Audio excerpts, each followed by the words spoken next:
Hello everyone, Vincent Teo from HDTV Test here. I'm a professional TV reviewer and calibrator. In this video, I'm going to have a hands-on preview of the Sony VZ1000 Ultra Short Throw projector.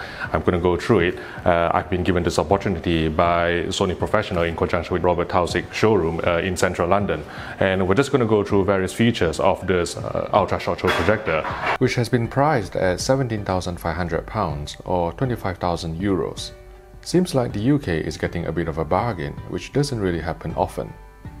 The Sony VZ1000ES is a 4K HDR Ultra Short Throw projector, which means it's capable of projecting a 100-inch image from just a distance of 6 inches from the wall. The projector itself is discreet and finished in black. It could pass for a piece of furniture or cabinet in your living room really.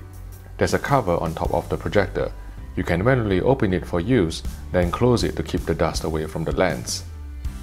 So what is unique about this projector is that it's ultra short throw. It is capable of actually projecting a 100-inch image from just a distance of 6 inches from the wall, making it very suitable for use in a small room where you can't actually accommodate a dedicated cinema room and make it into a bat cave. It also has a laser light source engine which projects a really quite bright image, suitable for use in a more moderate ambient light condition such as what we're actually seeing here today. This demonstration is actually not taking place in a totally darkened room, it's not taking place in a bat cave, it's taking place in a relatively bright showroom with just a sheet of canvas actually covering the grills, the window grills there. So you can see it is still quite bright, but it is actually not washed out. The image still has that amount of pop from it because of the light source, the lumens output that the laser engine is actually capable of. Another advantage of the laser engine is obviously the maintenance. Now laser, unlike lamp-based projectors, they don't actually degrade over time. So it can operate probably up to 10,000, 20,000 hours without any degradation in terms of the light output and the color. So it is very stable, and you do not need any further recalibration once you get it calibrated in the first instance. And also the startup time is amazingly quick with laser engines, as what we have actually seen on the Epson lasers and the JVC lasers. The startup is significantly quicker than the lamp-based projectors that use traditional lamps.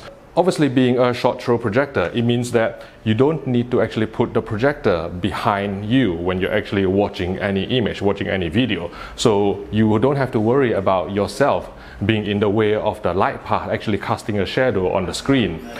We're using the bright cinema mode which projects a really sufficiently bright image for viewing in this sort of condition, which is not optimized for critical viewing, but still it makes a very nice image with very decent colors, and the blacks are not washed out. I have to stress that the screen itself is an ambient light rejecting screen, and therefore I think if you want to buy this projector for use in a high ambient light condition, you need this sort of screen, because this screen will absorb the ambient light and let the image actually pop. And it just so happens that Maratha Vision, who is the distributor of this projector in the UK, they are also in the works of actually preparing and developing such a screen for sale in conjunction with the projector. So more details will come soon in the future.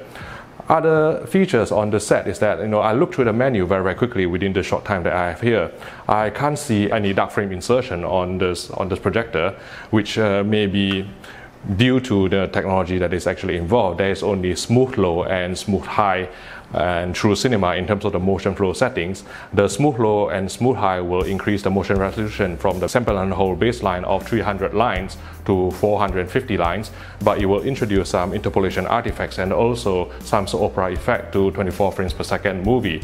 In terms of the input lag, there is an input lag reduction mode on the Sony projectors, as they have done over the past couple of years. And what I found was that when I put a Leo Bodnar tester correctly on the flashing box, the input lag was only 32 milliseconds for 1080p HDR, which is a fantastic response time.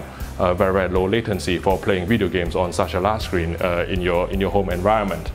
Now, previous Sony SXRD projectors have been afflicted by what we call some sort of posterization in smooth gradients.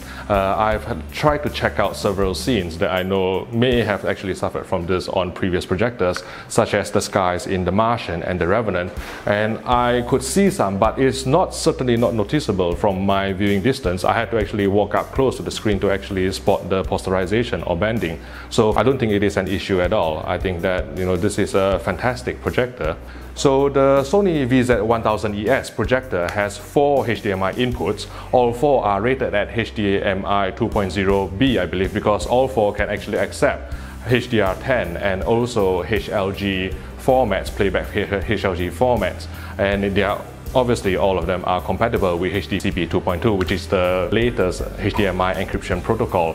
Okay, that's it for now. I think it's a fantastic looking piece of kit. It is clearly not the cheapest, but if you have a limited space and if you want a screen that is larger than the regular TV size screen, I think this is certainly a consideration.